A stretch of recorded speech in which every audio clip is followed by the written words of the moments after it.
Halo Sobat Samuel, buka rekening dana nasabahmu di Star Mobile sekarang juga. Untuk panduannya, tonton video ini sampai habis ya.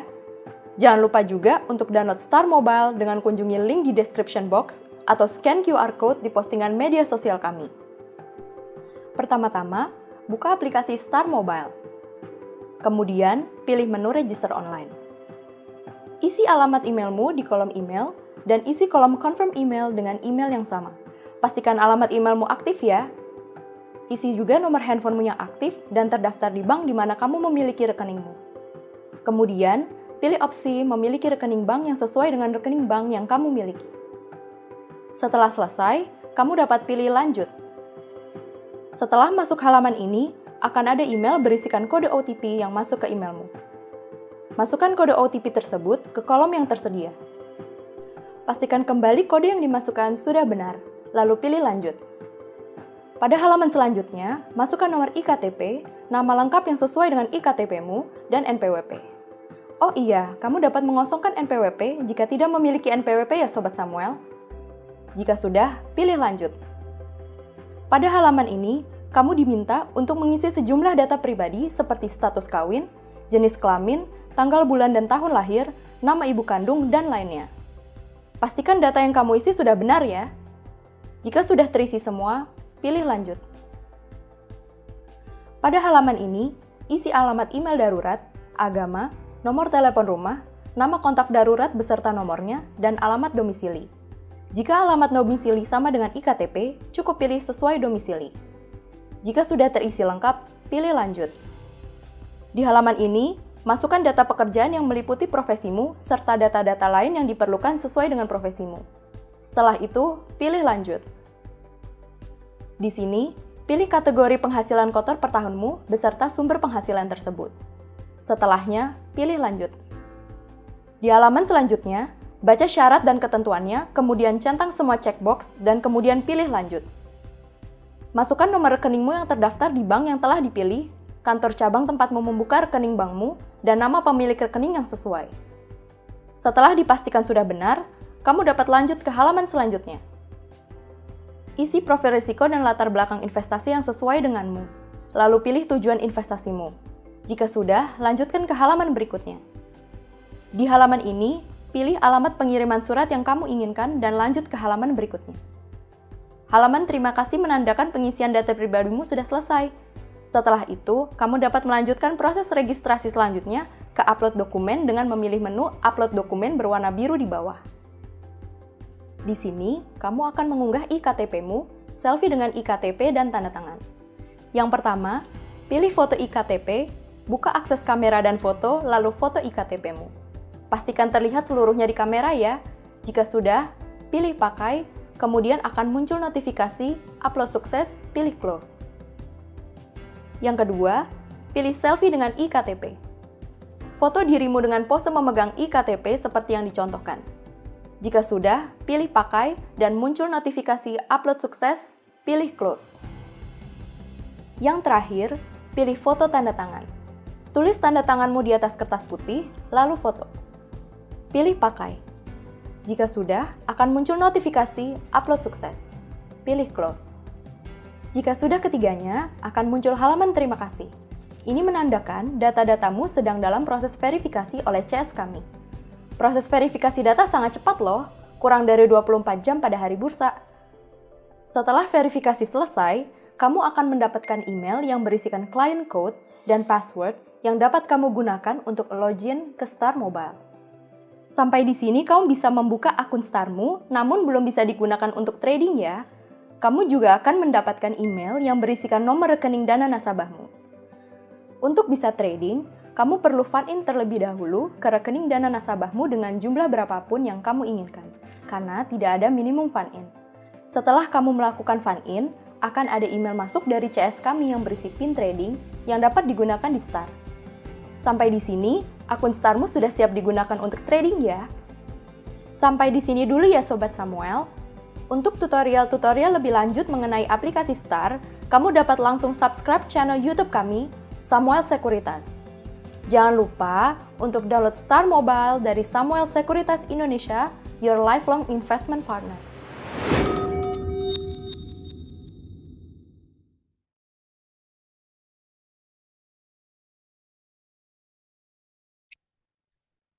Halo, selamat sore Sobat Samuel sekalian. Saya Fitra Faisal bersama juga ada ditemani co-host kita kali ini Prof. Ratna, Guru Besar dari Fakultas Ekonomi UI. Apa kabar Prof. Ratna? Selamat sore. Minta tolong di unmute Prof. Ratna. Nah, biar kita dengar Oh, suaranya. sorry, lupa. Ya, selamat sore Mas Fitra, selamat Selamat sore sore. Bapak Ibu semua, selamat sore Pak George. Ini ada Selamat juga sore. Pak George, selamat sore, tapi kayaknya di background-nya itu masih pagi. Jadi kita Semangat kasih pagi. Semangat kasih pagi selalu ya Pak ya. semangat pagi buat kita Kebun semua. itu harus begitu, semangat pagi selalu. Semangat pagi ya. Nah ini kebetulan webinar kita kali ini juga ditayangkan live melalui YouTube. Jadi kita juga ada para pendengar dari YouTube yang sekarang juga sedang menyaksikan sesi webinar kita kali ini. Nah, mungkin sedikit perkenalan aja untuk Pak George, untuk teman-teman yang mungkin belum familiar. Pak George ini sudah sangat lama sekali berkecimpung di dunia CPO ya. Kalau kita lihat dari pengalamannya itu lumayan panjang ya, bahkan kalau di awal-awal ya sudah masuk ke securities PT BDNI Securities ya, itu pas belum krisis Betul, moneter. Pak. Itu memang jadi apa ya, semacam survivor dari krisis moneter ini bisa dibilang Pak George ya. Betul. Jadi penyintas krisis ya. Dan ini cukup lama juga di Triputra Agro Persada ya, dari tahun 2007 ya Pak George ya, Iya, Pak, sampai 2007. di direktur di Triputra. Mungkin kita langsung aja diskusi nih ya Pak George, karena saya melihat bahwa ini hijau sekali ya, kita harus bahas nih gimana nih perkembangan bisnis, memang lagi hijau apa gimana Pak George ya? Gimana perkembangan bisnis sekarang? Ya, memang kalau kita ngomongin tentang bisnis CPO, palm oil, itu sangat menarik ya. Kita punya industri ini tuh kan bisa dibilang udah bisnis yang sangat lama ya. Produknya juga dipakai, dibutuhkan oleh hampir seluruh penduduk dunia ya, minyak goreng ini. Eh, dan kalau kita lihat sejarahnya, ini industri ini berhasil membantu beberapa negara yang waktu itu berkembang seperti Malaysia untuk apa ya istilahnya melewati masa-masa krisisnya pas lagi itu ya, apa namanya, krisis financial crisis ya. Nah, jadi kita ngelihat ini kejadian ini berulang lagi waktu lagi kemarin di 2020, 2021, 2022 Indonesia memasuki eh, dunia mengalami krisis COVID itu ya.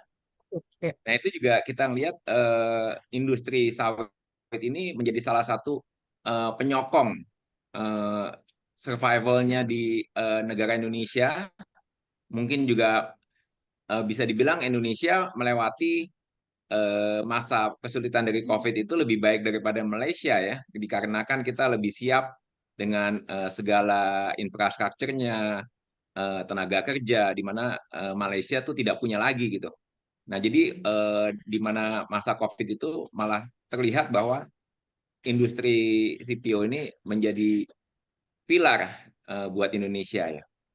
Nah, jadi juga keluar dari COVID, kita juga merasa masih industri CPO ini tidak turun, tapi tetap malah tambah maju ke depannya. Gitu. Ya, ini saya memang melihat beberapa episode counter siklus lah. Jadi ketika krisis tahun 98 kita bangkit ya lewat salah satunya ekspor komoditas, dan tentunya CPO memegang peranan penting di situ ya. Begitu juga ketika ada global financial crisis tahun 2008, ya kita sempat tuh menikmati surplus komoditas atau yang bisa disebut sebagai commodity super cycle. Dan baru saja tahun 2020 tadi seperti yang disampaikan Pak George, juga ya ternyata ada limpahan juga ya di balik krisis, ternyata ada keberkahan. Nah, salah satunya adalah dari sisi komoditas ini CPO. Cuma Pak George, sekarang kita ngelihat sepertinya this is the beginning of an end ya, dari komoditi super cycle yang periode ini ya. Ini gimana melihat dari kecenderungan melambatnya demand, dari kecenderungan harga yang cenderung flat dan bahkan trending down ya, di bisnis itu masih tetap oke atau enggak, Pak George? Eh, Kalau kita pandangnya gini ya, sebelum COVID 2000 mungkin di 2015 sampai 2019 19. itu eh, itu di mana harga CPO itu malah tidak pernah sebaik sekarang ya. Angkanya waktu itu harga CPO itu mungkin hanya di angka 8.000, 9.000. Makanya waktu masuk ke COVID, waktu masa itu ya, itu malah lompat sampai ke, memang sempat sampai lompat ke 14.000, 15.000 ya. Nah, tapi di saat ini angka 11.000 itu merupakan angka yang masih sangat baik ya untuk industri ini, yang bisa dibilang jarang eh, harga CPO itu bertahan di harga ini untuk begitu lamanya, sejak dari 2020 sampai saat ini tuh eh, hampir 4 tahun lebih harganya masih seperti ini. Saya pikir ini sesuatu yang masih baik ya. Oke, Pak, berarti kita masih dalam wilayah hijau lah ya, di sebagaimana hijau. backgroundnya Pak 11.000 George ini ini. masih masih sangat hijau ya untuk industri ini. Karena dulu itu di harga 8.000, 9.000 itu pun orang-orang sudah, industri sawit pun juga udah sebenarnya udah lumayan lah gitu ya. Memang kita perlu mengencangkan ikat pinggang, kadang-kadang turun lagi ke 7.500. Jadi waktu lewat 10.000 itu sih sudah sangat baik ya. Sehingga saat ini di angka 11.000 kita melihat masih bisa bertahan tetap 11.000, di atas 11.000. Kita ngerasa ini masih sangat-sangat baik untuk industri ini. Kemungkinan di atas itu masih ada juga kan. Prof. Ratna, ada Pak George, ya, saya sedikit komen ya, Mas Fitra ya. ya. Jadi kalau terkait dengan harga ini kan menarik ya Pak, karena industri sawit ini kan memang sangat dipengaruhi performance-nya dari harga gitu ya. Harga turun, ya, kinerja ya turun, harga naik, kinerja pasti otomatis naik. Nah kalau kita lihat dari trennya, itu kan memang dulu itu sawit ini dianggap sebagai minyak yang murah ya Pak ya. Di mana harga pasar itu selalu di bawahnya soybean dan sunflower ya. Tetapi ada kecenderungan yang sedikit anomali ini mungkin sejak perang Ukraine ya, di mana harga sunflower kan cenderung untuk turun sehingga sawit ini dianggap tidak lagi menjadi komoditas minyak yang murah gitu ya, karena ada substitusi yang ternyata harganya lebih murah nih, yang dulunya mungkin harganya mahal gitu ya. Nah, kalau menurut Bapak kondisi seperti itu akan persisten seperti itu atau mungkin nanti akan ada eh, siklus yang berubah lagi nih dari kecenderungan harga pasarnya? Memang ya, saya bukan ahli dalam harga itu ya, industri sawit, forecast mengenai harga pun kita bukan ahlinya ya, kita kan benar-benar operator ya. Tapi kita ngelihat kan ini minyak dari sawit ini saat ini menjadi eh, sumber utama untuk negara-negara seperti India, Cina yang Nah, ya. kebutuhannya sangat besar ya. Dan ini juga saat ini dengan adanya industri biodiesel, biofuel, ini juga menjadi salah satu penarik yang tidak bisa begitu saja tergantikan oleh produk-produk lain gitu. Jadi kita lihat nanti ke depannya kan pemerintah juga ada biodiesel B35. Kita lihat juga pemakaian dari India, dari negara-negara Asia, Cina yang besar-besar itu juga nggak berkurang ya. Jadi kita ngerasa kok harga Hmm. akan tetap bisa bertahan. Hmm. Supply juga terbatas dikarenakan tidak banyak lagi ada penanaman baru ya. Kita kan Hmm. Ya, perusahaan-perusahaan besar seperti kita kan udah stop planting gitu. ya, ya. Jadi kita ngelihat kalau memang seperti ini ya mestinya mungkin apa namanya yang minyak-minyak yang lain itu akan tetap di atas, tapi kita sudah masuk ke tidak jauh berbeda dari harga-harga yang minyak-minyak lain tersebut ya. Jadi masih nggak tergantikan gitu ya Pak ya, Iya. konsumsinya ya dengan minyak-minyak yang lain ya. Mm-mm. Ya, ya, ya. Saya mau follow up dari tadi Pak George bilang China, India ya. Saya ngelihat begini Pak George ya, mungkin nanti bisa dilihat bagaimana prognosisnya ke depan. China itu beberapa forecast di tahun 2025 itu mereka tumbuhnya cuma sekitar 4%-an ya.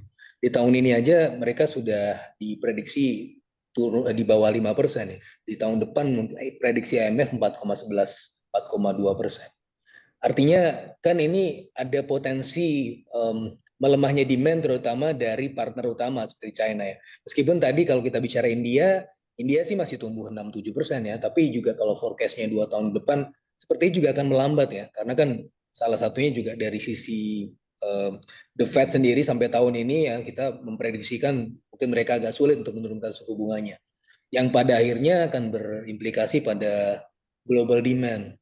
Nah, apakah ada siasat atau strategi ya, Pak George yang melihat adanya potensi ini atau memang ya apa namanya ada rencana ekspansi kah, ada rencana mungkin untuk cari partner yang mungkin lebih sustainable atau seperti apa Pak George? Ya, sebuah perusahaan sawit seperti TAP, kita selalu berusaha melihat jauh ke depan seperti yang tadi Bapak katakan ya. Jadi kita juga nggak selalu santai dengan harga tinggi seperti ini. Kita selalu berusaha untuk mencari strategi-strategi ke depan, gimana kita tetap berusaha untuk keep our production cost at the best ya. Selalu kita punya efisiensi. Mungkin kalau bisa Bapak bisa lihat juga TAPG adalah perusahaan sawit yang mungkin salah satu yang paling efisien. Yield kita juga salah satu yang paling tinggi ya. Nah, tapi juga kita terus berusaha untuk mencari seperti yang tadi Bapak bilang, mungkin bisnis lain, mungkin bisnis ke hilir, kita juga lagi apa namanya pelajari, ada beberapa tawaran kerjasama ke kita juga. Lalu juga ada beberapa high value added produk yang mungkin bisa kita jalankan juga dari apa namanya produk-produk sampingan kita juga gitu. Yang ini nanti mungkin semoga dalam waktu berapa bulan ke depan ini kita bisa keluarkan juga nih. Kita saat ini masih belum bisa untuk kasih ya keluar, tapi kita ada itu apa namanya ada beberapa yang kita simpen lah gitu. Sudah Bisa ada ditawarkan. rencana-rencana strategis lah ya Pak George ya. Amin Pak, amin, amin, amin. Ya. Ya. Ini tadi saya menarik ya menangkap Pak George tadi mention mengenai efisiensi. Nanti mungkin bisa diperdalam lagi oleh Prof. Ratna karena guru besar akuntansi kan. Nah, kalau saya bicara efisiensi itu cost efficiency as a macroeconomist ya selain apa namanya dari sisi misalnya biayanya dihemat, tapi biasanya juga kalau saya melihat ya dalam secara makro penggunaan teknologi ya mungkin ini juga bisa menjadi faktor efisiensi itu. Apakah Pak George ya di TAPG ini memang sudah menggunakan teknologi terkini sehingga dibandingkan yang lain misalnya lebih efisien? Ya di TAP kita merasa ya kita merasa teknologi itu menjadi enabler banget ya. Jadi kita benar-benar punya tim IT, kita punya tim mekanisasi di mana mereka tuh kita berikan banyak sekali kebebasan untuk berkreasi. Even our team di lapangan itu banyak sekali anak-anak muda yang mereka tuh istilahnya punya improvement sendiri yang kita juga pertandingkan. Mereka juga keluar dengan teknologi-teknologi. Mereka bisa programming gadget mereka.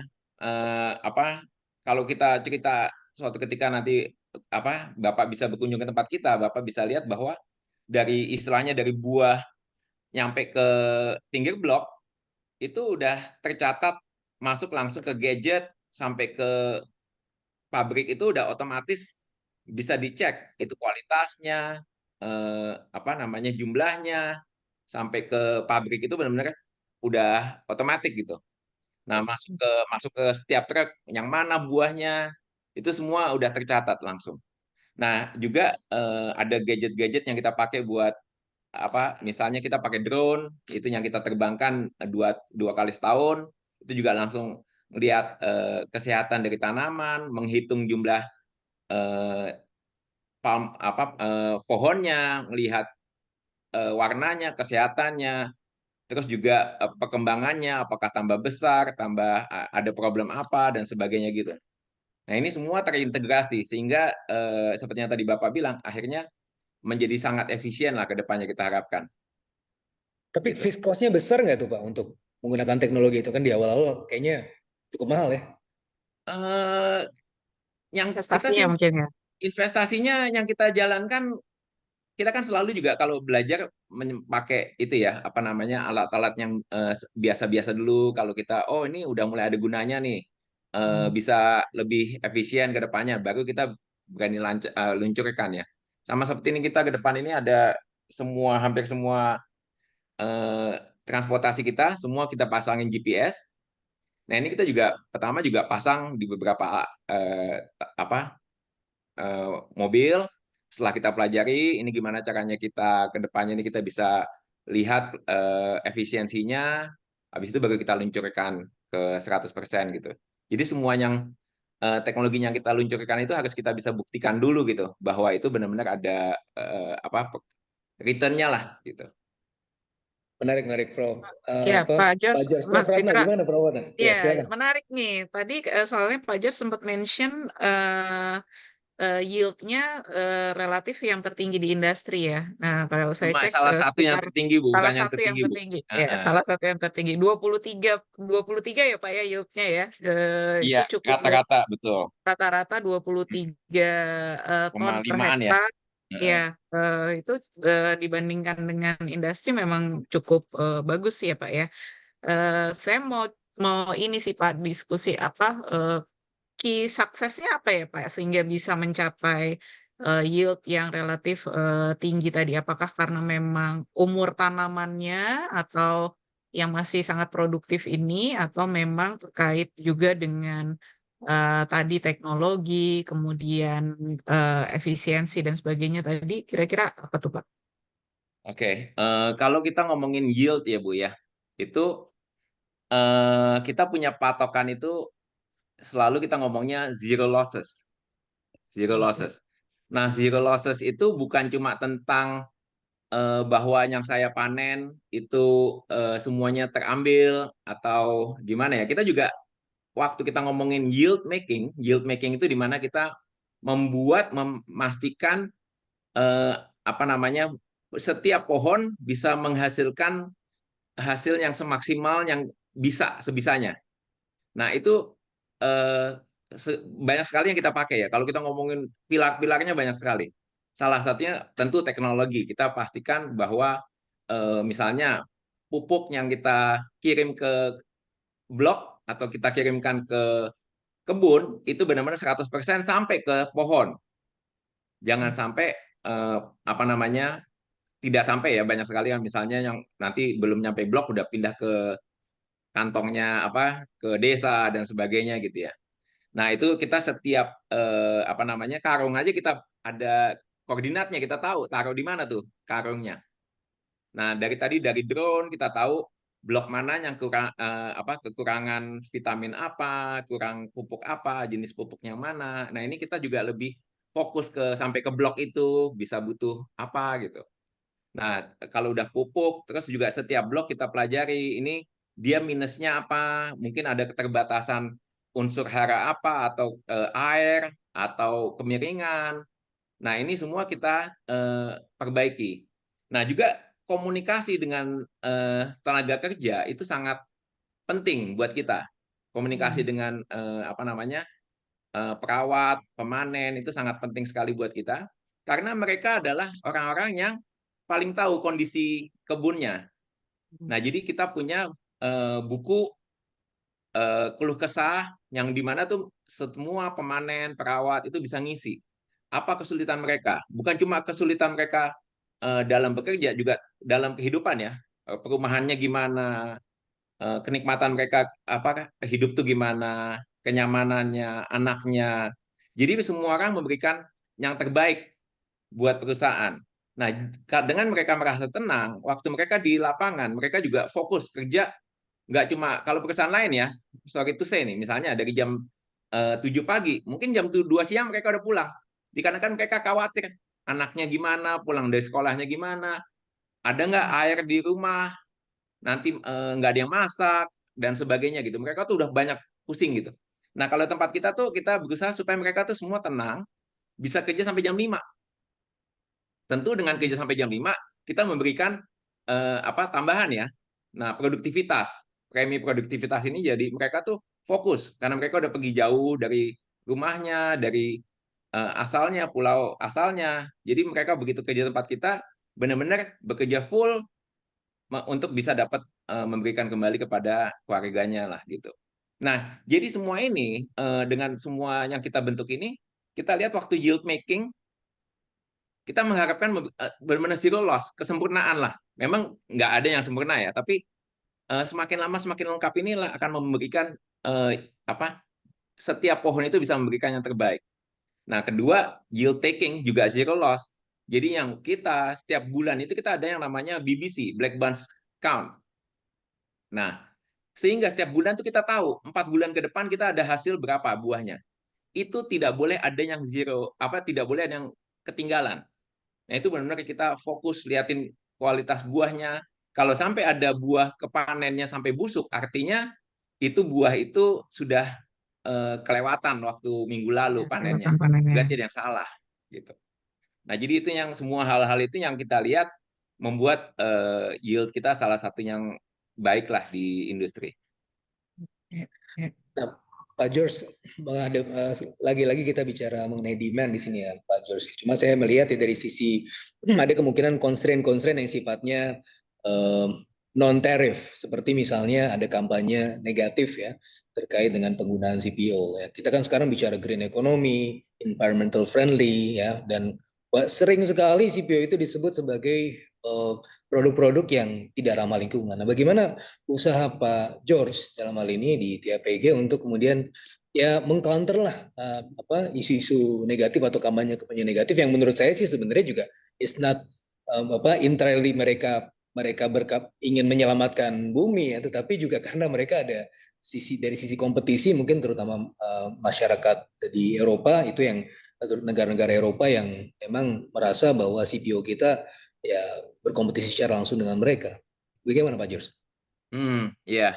Ya, kita sebagai salah satu perusahaan palm oil ya, yang kita saat ini lakukan, ya kita benar-benar berusaha memenuhi semua yang kita anggap baik ya. Itu kan sebenarnya kan yang namanya sustainability, RSPO, ISPO, itu kan istilahnya semua itu kan apa yang baik ya, yang sebenar gitu. Nah, kita memang awal-awalnya kaget juga nih, ini kok apa nih baru nih gitu. Nah, tapi setelah kita baca, kita pelajari, itu kan sebenarnya semua sesuatu yang benar gitu. Ya, jadi ya udah kita laksanakan, kita ikutin. Nah, makanya semua perusahaan kebun kita semua udah ISPO. Ya. Jadi kita udah ISPO. Nah, yang punya mail kita RSPO kan. Karena kita nganggap ya memang apa yang tertulis itu memang bagus lah.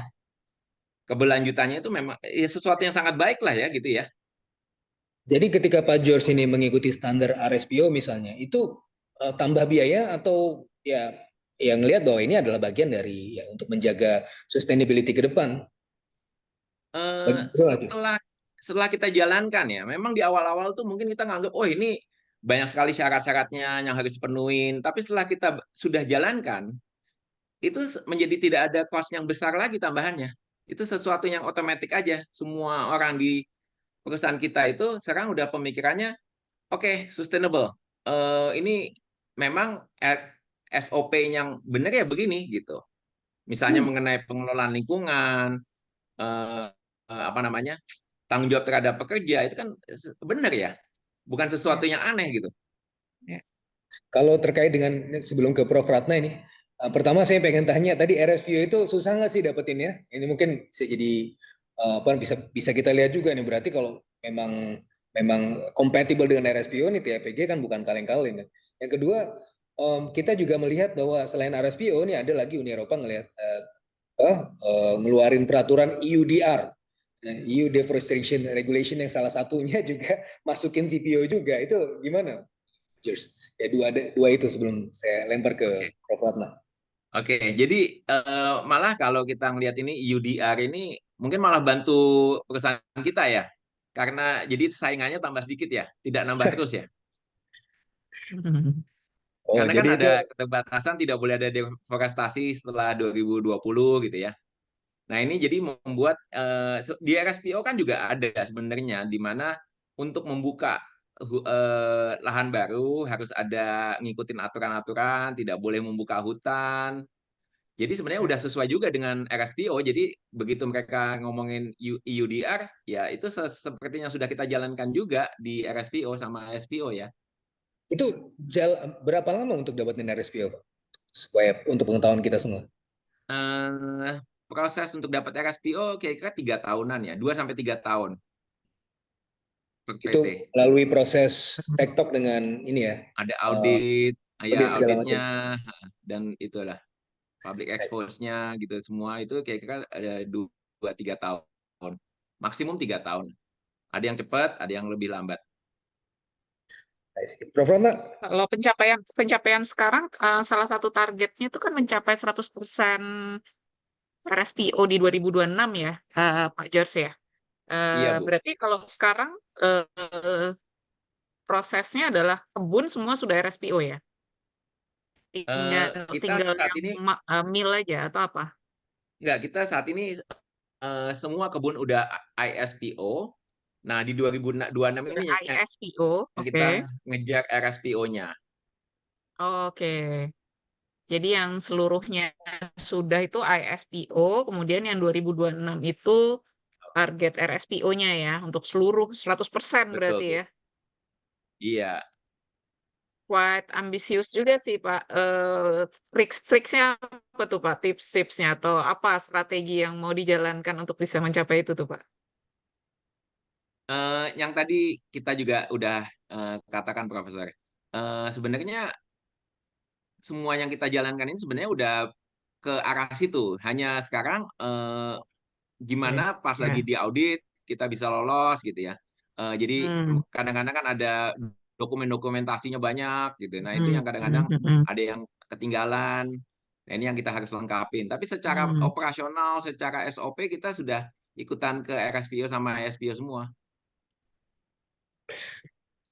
ya ini Ini menarik sekali Pak George ya. Saya yang sebelum ketemu Pak George ini, sebelum kita berbincang di sini, saya beberapa kali ketemu dengan utusan dari EU juga di beberapa forum. Saya melihat loh, ini ada tambahan lagi, ada EUDR lah, ada RSPO lah. Bukan ini semakin lama semakin mengkerdilkan potensi bisnis CPO. Tapi ternyata setelah berbicara dengan Pak George ya ternyata ya ada untungnya juga ya, terutama untuk para incumbent ya, Pak George ya. Jadi ya sudahlah, dengan skala ekonomis yang sudah ya besar gitu kan. Jadi bisnis ya sebagaimana background Pak George ini kan bisnis growth ya. Jadi bisa tumbuh terus. Ini itu kunci pertumbuhannya adalah dengan compatible ternyata ya dengan peraturan-peraturan internasional. ya. Tapi Nah juga ya silakan Pak George. ya kan kita juga bertumbuh di dalam ya. Misalnya kita menaikkan yield. Ini kan kita juga Hmm. ngelihat angka 23,5 ini juga masih jauh daripada potensi yang apa istilahnya bibit-bibit baru yang kita dengar nih sekarang udah ada yang bisa sampai 35, ada yang bisa klaim 40.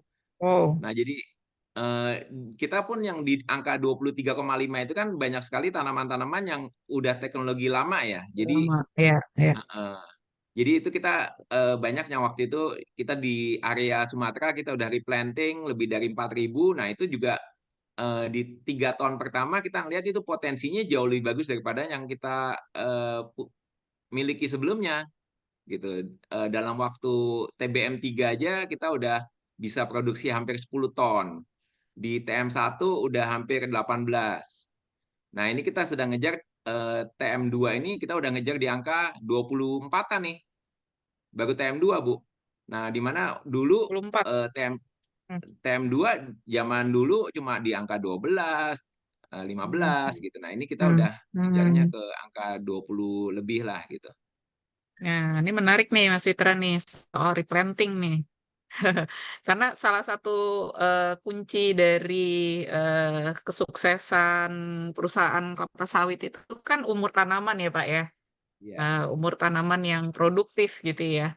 Nah, kalau kami lihat nih di sini rata-rata umur tanaman PAPG ini sekitar 13,5 tahun ya, which is Iya, Bu. harusnya masih masih quite produktif ya Pak ya. Mm-mm. Nah, mungkin boleh dijelasin nggak Pak, apa strategi replanting yang akan dijalankan dan kecukupan pendanaan ya terkait dengan replanting ini kan mahal, kemudian juga tentunya dengan adanya replanting ini kan kita ada eh, apa jumlah produksinya jadi relatively menyesuaikan lagi gitu ya, karena yang tadinya masih menghasilkan mungkin kemudian harus di-replan gitu yang menjadi belum menghasilkan lagi gitu ya. Nah, kira-kira gimana tuh Pak strategi ke depannya ya terkait dengan replanting ini? Jadi strategi TAP ke depannya ini begini. Kan umur tanaman itu kan kira-kira kan 20 tahun sampai 25 tahun ya. Ya. Yang kita produktifnya itu malah mungkin angkanya sampai mungkin 22 tahun lah gitu. Nah, jadi kita ke depan ini eh, mau menjalankan kira-kira 4 sampai 5% penanaman, replanting kembali per tahun. Nah, kalau dengan kita jalanin 4 tahun, 4%, itu artinya nanti suatu ketika kita setiap 25 tahun akan kembali ke lahan yang sama untuk replantingnya dengan 4% itu. Kalau 5% kira-kira 20 tahun gitu ya. Nah, ini yang kita selalu pelajari apa namanya? Dengan yield yang baru ini kita yang tadi saya bilang dalam waktu TBM 3 aja udah bisa produksi 8 ton, TM1 udah produksi sampai 18 ton, di mana TM1 18 ton itu udah sama dengan produksi eh, tanaman di usia 20 tahunan. Yang 20 tahun, 22 tahun itu saat ini udah di angka 18-an juga gitu. Nah, kalau kita bisa ngejar dalam waktu TBM 3 sama TM1 udah angka segitu, terus TM2 kita bisa sampai 24 ton, itu biaya penanaman kembali kita tuh sangat kecil jadinya, Bu. Udah nggak istilahnya buah-buah itu udah bisa hampir menutup sebagian besar kos penanaman kembali itu. Jadi Oke, menggunakan baik. bibit-bibit baru tadi ya. Oke, Jadi silakan dengan Mas Fitra. bibit baru, kita juga dengan apa namanya, kita punya SOP baru yang kita benar-benar kembangkan khusus sehingga itulah apa yield yang di tanaman-tanaman baru itu menjadi tanaman super super baru ya, yang bagus sekali kualitasnya. Baik, menarik ya. Jadi sebenarnya meskipun ada trade off, tapi ya dikelola dengan baik lah ya. Jadi kan kalau bayangan saya kalau replanting kan ya berarti ada opportunity cost lah gitu kan. Berarti ada yang nggak bisa di harvest. Tapi Iya. ya ternyata tadi ada formulanya ya. Jadi 4% ya, Pak George Nah ya. itu juga Profesor Ratna. Jadi replanting itu ongkosnya tidak sebesar kalau nanam baru, jauh di bawah. Pertama, Hmm, infrastrukturnya udah ada. udah ada, betul. Ya, jalanan sudah ada, udah keras, udah bagus. Jadi waktu kita bangun itu aksesnya ke semua blok-blok itu udah jadi gampang sekali. Pekerja nyampe ke sana gampang, transportasinya sampai tidak seperti zaman waktu kita baru buka, gampang rusak. Kalau yang zaman dulu tuh istilahnya tanahnya lumpur lah, pakai traktor, tanahnya pokoknya ongkosnya jadi besar sekali. Nah, dengan kita replanting ini ongkosnya jauh lebih kecil dibandingkan kalau kita nanam baru ya. Oke, nah ini ada yang ingin saya ulas lagi, tapi dari sisi domestik. Kalau tadi kita bicara RSPO ya, bicara dari demand luar negeri, hambatan-hambatan perdagangan di luar negeri. Tapi ini coba kita beralih ke domestik deh. Domestik ini kan ada juga ya beberapa peraturan-peraturan ya, ada pajak ekspor, ada DMO, ada pungutan BPDPKS. Nah ini sebenarnya seberapa distortif kebijakan-kebijakan ini, atau jangan-jangan ini kebijakan yang membantu, karena kan kita juga membandingkan misalnya dengan price atau kompetitor kita di Malaysia misalnya yang tidak memiliki kebijakan-kebijakan serupa. Ini cukup distortif atau seperti apa Pak George? Kita seperti yang tadi itu ya, sebenarnya kan waktu biaya-biaya PI dan pungutan-pungutan itu banyak yang muncul waktu harga naik banyak itu ya. Sebelumnya di angka waktu lagi di 8 ribuan itu kan nggak ada pungutan-pungutan ini juga.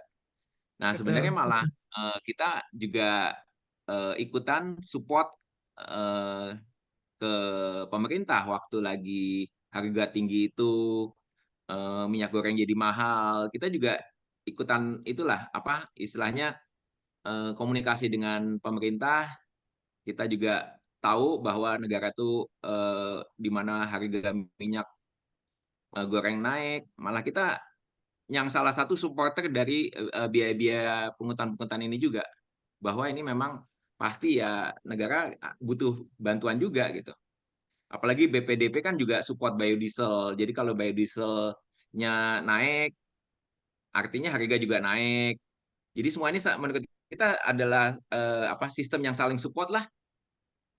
Kita nggak merasa dirugikan sih dengan biaya-biaya ini. Ini luar biasa Karena sekali Pak George nih. Ini biasanya kan pengusaha muter. mengeluh ya terhadap kebijakan pemerintah ya. Tapi ini dari tadi nuansanya sangat positif ya. RSPO oke ya. Terus ini pungutan juga oke juga ya, karena kayaknya optimis sekali nih Pak George ya. Ya, kita ngelihat semua biaya-biaya ini muncul sejak harga naik juga sih Pak ya. Jadi kita ngelihat ya Ya. saling support lah ya. Tapi kalau Nah, dari sisi asosiasi sendiri gimana Pak George? Ada ini nggak? Ada apa namanya discussion nggak untuk meminta apa ya ringanan dari pemerintah? Tadi kan kalau kayak DMO tadi, misalkan harga naik, kita nggak bisa fully enjoy ya, karena ada domestic market obligation, kemudian tadi terkena pajak levy ekspor dan seterusnya. eh Mungkin memang kita kan bukan eksportir ya Bu ya. Jadi kita memang jualnya ke Hmm, lokal semuanya. Nah, Oke. memang ya tentu waktu lagi pembicaraan itu bahwa kita memang semua semua anggota asosiasi katanya support dengan biaya-biaya tersebut. Tapi yang mungkin ya diskusinya lebih ke besarannya ya. Itu aja sih yang paling didiskusikan. Tapi bahwa itu biaya-biaya itu adalah untuk kebaikan kita sih, saya rasa anggota asosiasi semua cukup setuju ya. Cuma paling besarannya aja yang kita diskusin. soal biaya ya. Yang juga banyak dikeluhkan adalah pupuk ya. Pak George, entah itu dari sisi ketersediaannya kah atau dari sisi memang harganya, karena langka maka harganya naik. Itu sempat dialami juga nggak oleh DAPG? Itu menjadi keluhan juga nggak? eh Ya pupuk itu kan sebuah komoditi juga ya. Memang itu waktu di 2023 mungkin kalau Bapak sama Ibu analisa dari semua perusahaan-perusahaan sawit di 2023 itu semua mengalami penurunan Turunan. profit ya. Dari 2022 yang profitnya semuanya jumbo-jumbo, terus di 2023 langsung turun banyak di kuartal 1 terutama, kuartal 1 semester 1 ya. Nah, itu memang kita rasakan sekali itu. Memang harga pupuk lompat hampir 2 kali lipat. Sedangkan Hmm. pupuk itu kan makanan utamanya sawit gitu. Jadi salah satu eh, harga terbesar, biaya terbesarnya sawit itu kan di pupuk. Sehingga memang waktu tahun lalu kita langsung hit our bottom line. Makanya langsung turun dari 3 triliun ke 1,6-an itu ya tahun lalu. Nah, tahun ini harga pupuk udah normal kembali. Ya, kita harapkan dengan harga normal ini, tahun ini profit akan jauh lebih baik daripada tahun lalu. Oke, Prof. Ratna mungkin bisa didalami lagi tuh tentang Ya, kalau terkait dengan pupuk ini sendiri, kalau TAPG ini punya pabrikasi khusus eh, pupuk nggak, Pak? Pabrik pupuk sendiri gitu? Oh, enggak. Atau ke depannya ada pengembangan ke sana?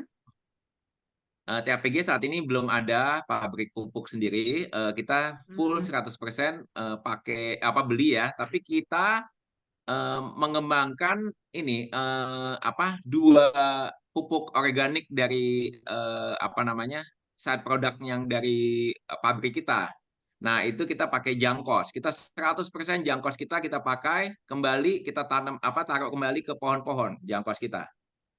Nah, dengan jangkos itu kita mengembalikan unsur hara, kita juga istilahnya menambah pupuk organik, tidak kimia semua. Dan itu bisa save sampai antara 10-20% dari pupuk kimia yang kita harus beli gitu. Nah, Oh, itu kita 10 sampai makanya itu. 20% ya. Cukup tinggi Heeh. juga ya. Nah, sehingga yield kita ya kalau kita pakai pupuknya tetap tinggi, yieldnya tambah tinggi lagi juga gitu ya. Nah, ini kita tinggal berapa yang kita mau ukur. Nah, kedua kita juga pakai land aplikasi dari POME kita. POME kita salurkan dengan baik ke area-area yang sesuai, yang tidak melanggar kaedah-kaedah itu ya lingkungan hidup. Nah, itu kalau kita lakukan SOP land aplikasi itu dengan baik, setiap 4 bulan kembali ke titik yang sama, itu juga akan menaikkan yield.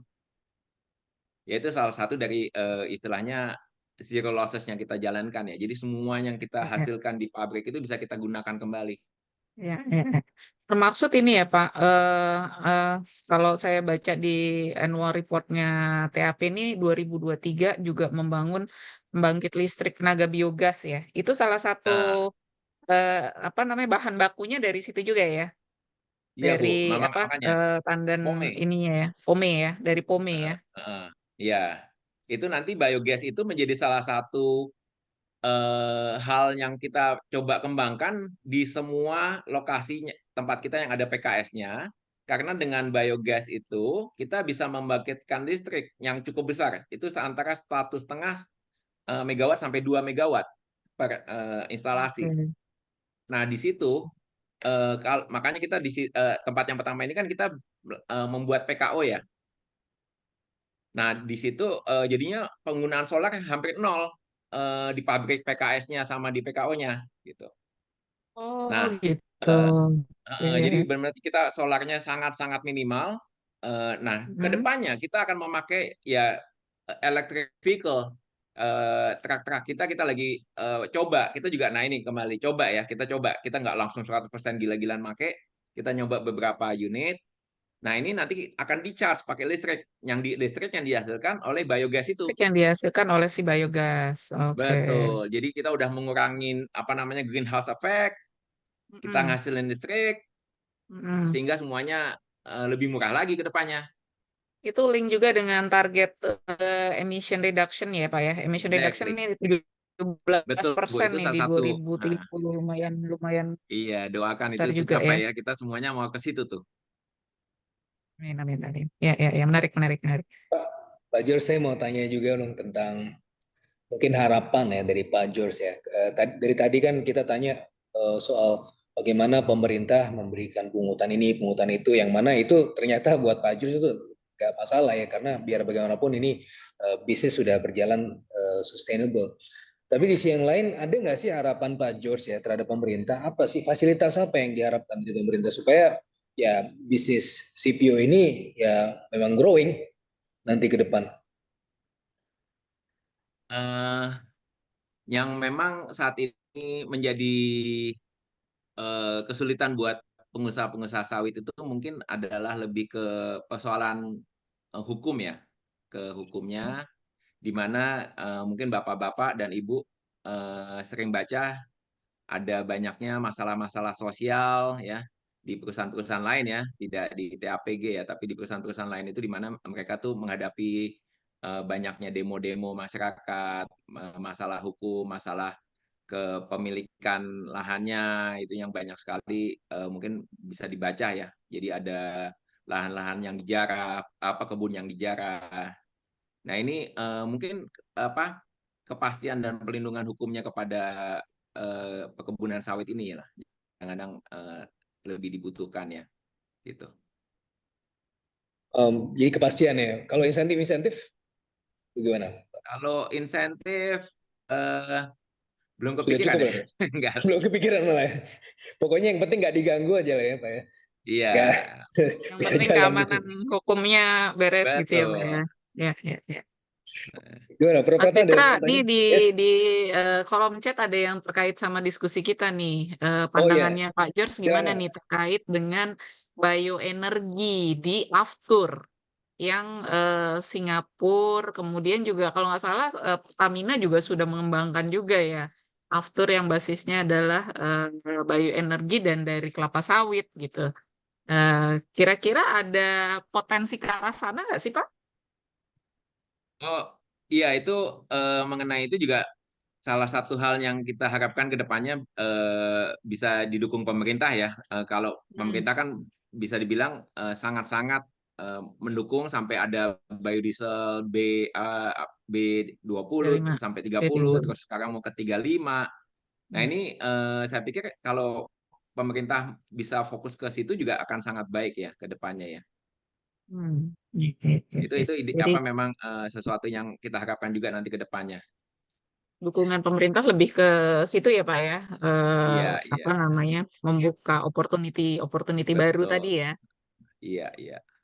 Ini saya juga ingin bacakan juga pertanyaan dari Floor, salah satu. Dari Pak Tommy ya, perusahaan membagikan dividen sekitar 1,8 triliun, sedangkan cash di Q1 sekitar 1,1. Bisa dijelaskan selisih kekurangan dari cash tersebut didapatkan murni dari cash operasional per dividen anak usaha di Q2 ataukah dari pembiayaan bank? Itu Pak pertanyaannya. Iya, jadi gini, tahun lalu di mana kita apa tahun 2022 di mana kita kan waktu itu profitnya besar sekali ya. Waktu itu kita berusaha untuk mengurangi exposure kita terhadap hutang kita yang dalam bentuk dolar. Nah, kita Hmm. banyak sekali pembayaran ke hutang kita, nutupin yang exposure kita itu. Nah, sehingga dividen kita kecil. Kalau lihat di 2022, 2023, kita dividen juga nggak besar, tapi bayarnya utang lebih besar lagi, sehingga waktu di awal 2024 ini DER kita sangat rendah gitu. Hmm. Nah, jadi memang Ya. tujuannya setelah kita nutup utang dolar itu, kita kan harus naikin kembali DER kita di mana ke tingkat yang normal, tingkat yang aman, tapi dalam bentuk rupiah yang bisa terhandle dengan baik forex-nya gitu, forex risk-nya. Nah, itulah kita bisa memberikan kepada shareholder yang selama 2 tahun, 3 tahun itu selalu dapat dividennya kecil. Nah, ini kita kembalikan ke shareholder di tahun inilah gitu ceritanya. Oke, ya terima kasih Pak George untuk jawabannya. Ini Nah, tapi kita pakai pinjaman bank memang, betul. Jadi kan karena kita oke, dapetin Ya, dari ya. bank. ya ya Ya. ya. Ya, ya, ya. Prof Ratna mungkin bisa bacain yang berikutnya nih Ya, dari Pak Adam. ini sebenarnya terkait dengan pertumbuhan dari ekspektasi pertumbuhan dari laba dan pendapatan juga ya Pak ya. Kalau dari Pak Adam nih ada pertanyaan, TAPG expect net profit 2024 akan lebih baik dari 2023. Apakah memang demikian gitu ya? Kemudian apakah ini nih juga disebabkan karena harga pupuk yang tadi sudah lebih normalize atau mungkin ada faktor-faktor lain Kak yang bisa mungkin dielaborate? Eh, Kita memang melihat pertumbuhan volume produksi kita mungkin tahun ini single digit ya. Kenapa? Karena tahun lalu itu musim kering cukup panjang. Musim kering kemarin 2023. El Nino ya Pak ya? Iya, betul. Itu sangat banyak panjang sehingga ada kekeringan ya. Nah, ini efeknya terhadap eh, buah itu memang kita ngelihat pertumbuhannya tidak akan bisa seperti signifikan seperti tahun 2022. Makanya 2022 itu kan eh, buah bagus sekali produksinya. Di 2023 rada turun. Nah, sekarang ini di 2024 kita ekspektasinya kalau kita lihat akan ada pertumbuhan tapi single digit secara produksi. Nah, itu dengan yang tadi pupuk harganya sudah normal, biaya kita juga oke. Nah, ini kita expect profit kita di tahun ini akan tumbuh juga lebih baik, jauh lebih baik, bukan cuma single digit kalau profit ya. Oke, jadi jawabannya ya betul ya. Yes, saya nggak mau Yes. ngomong angka ya, saya nggak bisa ngomong angka, tapi ya itu Ya, Pak. ekspektasinya lebih baik, cukup di atas single digit lah. Oke, oke, Pak. Oke, itu harapannya double digit bahkan kata Pak Adam supaya Oh, pasti kalau di atas single digit berarti double digit ya, Pak, tapi nggak triple kali ya kalau triple itu ya. supaya katanya enak tidur. Oh, berarti ini salah Tapi satu informasi. itulah, mestinya itu. Ya, ya, ya, ya. Oke, mungkin dari Bu Miming nih kita juga kedatangan Bu Miming. Kalau ada pertanyaan Bu Miming, silakan Bu Miming. Wah, kalau Ibu Miming yang nanya nih ini nih tentang duit nih pasti Ibu ya. Bu Miming belum di Masih mute, mute, Belum Bu. di Bu belum Miming, di unmute dulu. unmute, Ibu. Si di mute. Di unmute dulu Bu.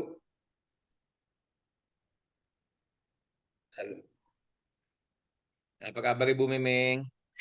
Bu Miming lagi di New Masih York di nih. mute, Bu. Belum kedengaran, Bu. Di unmute dulu Bu. Coba.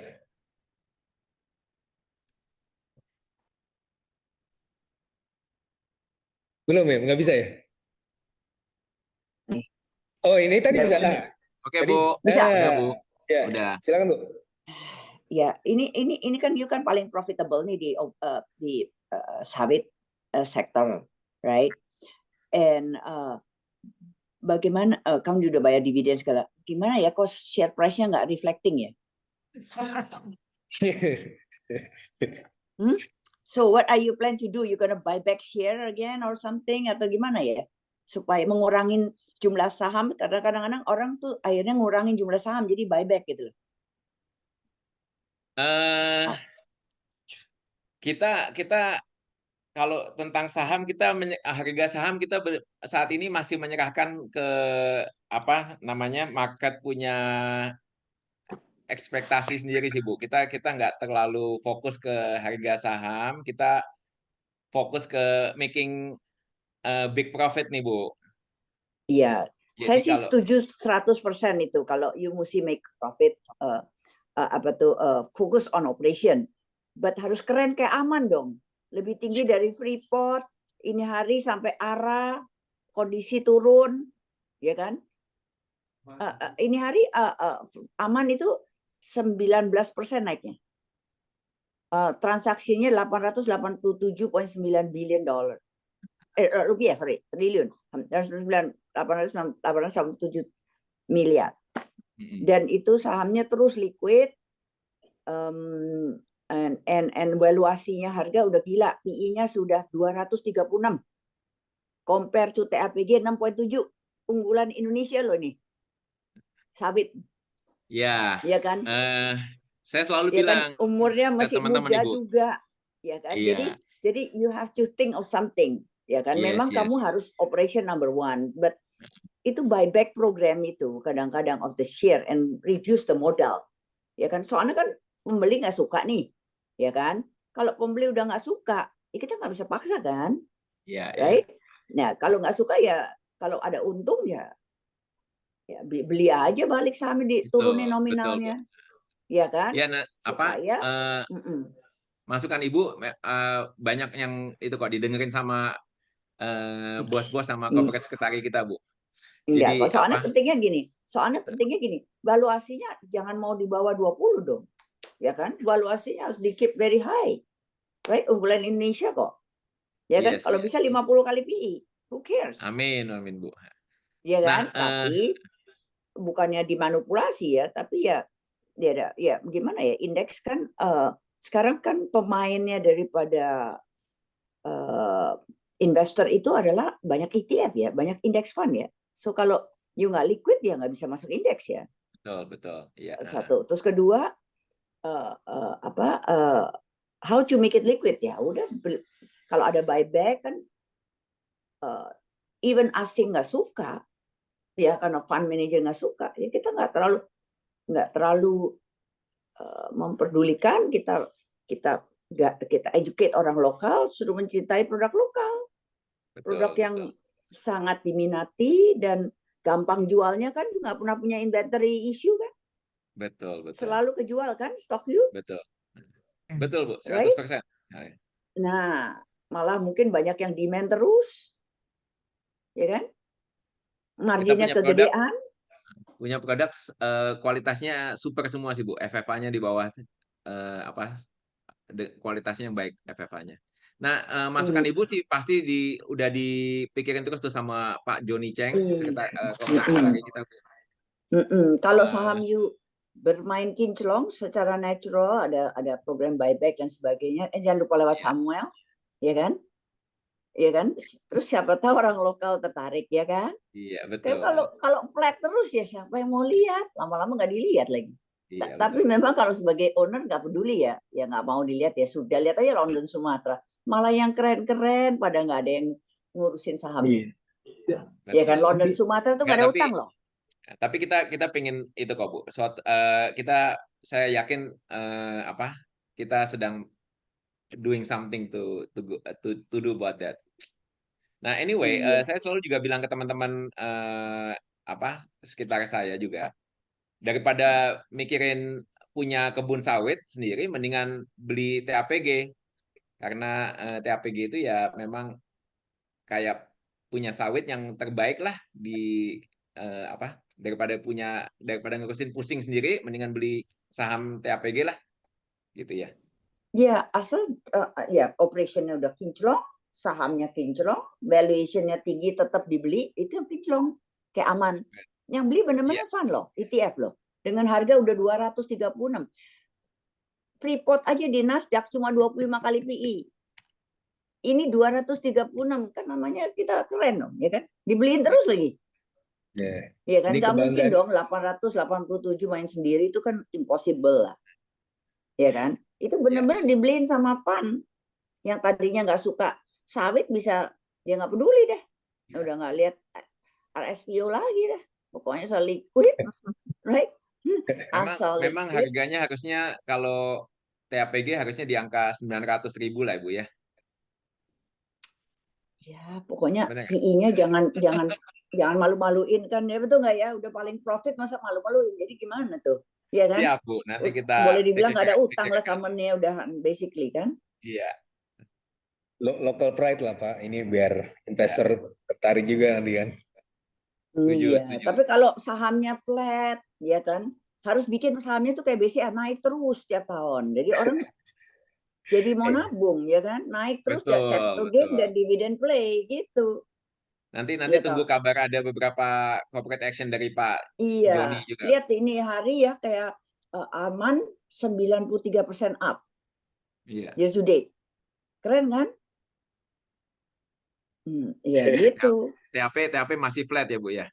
TAPG udah berapa tahun flat, kan jadi kasihan gitu loh ya, iya kan? Makanya ngasih kita udahlah ya udah kasih profit kasih dividen dulu 91 gitu.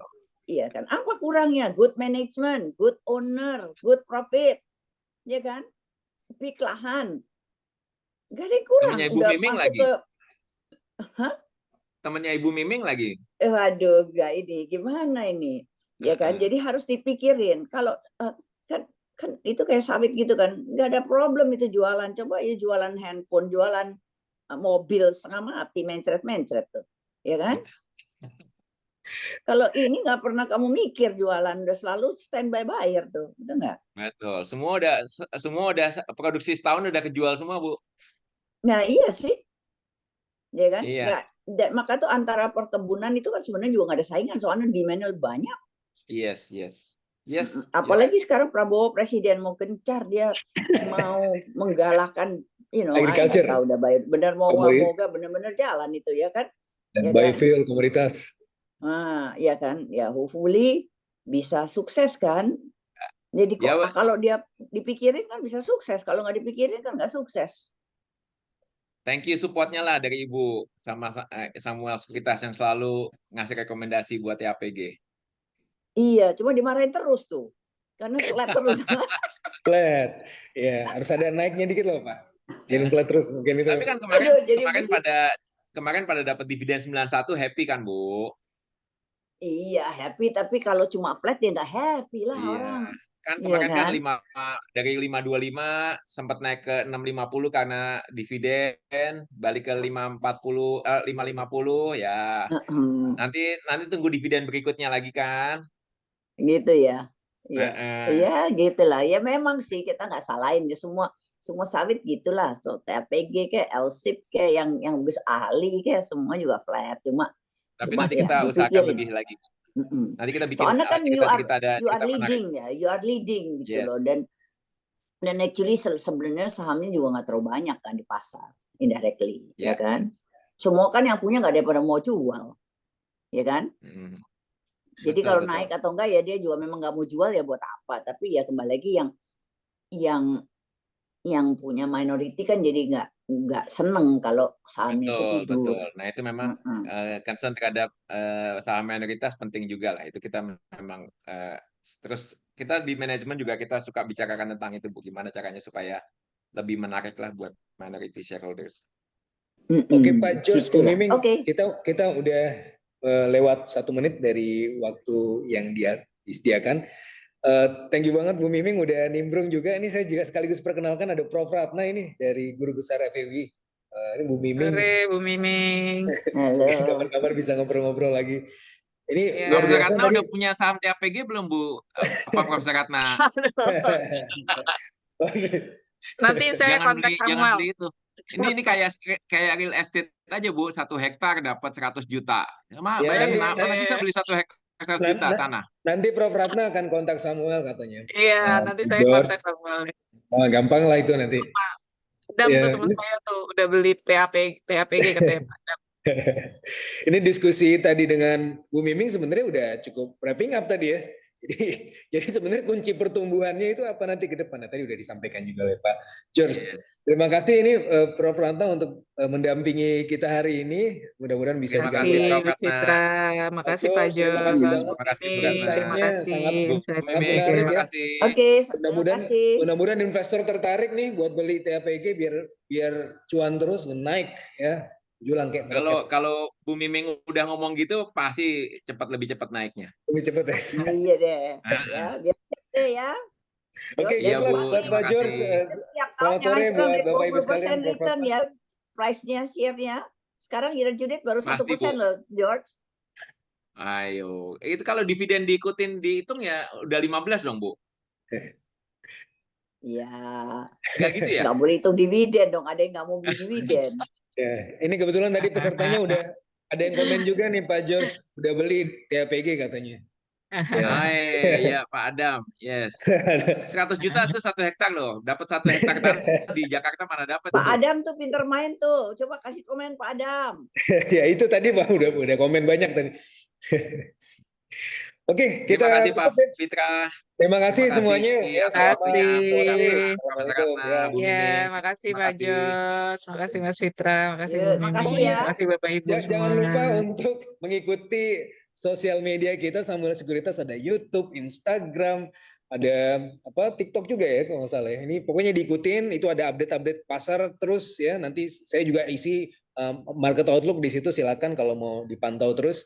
Mudah-mudahan kita bisa saling terus kolaborasi dan jangan lupa untuk terus mempercayakan portofolio investasi Anda ke Samuel Sekuritas. Terima kasih, sampai ketemu di webinar berikutnya. Terima kasih. Selamat sore dan assalamualaikum. Yuk, bye. Salam, makasih semua. Izin live. Terima kasih.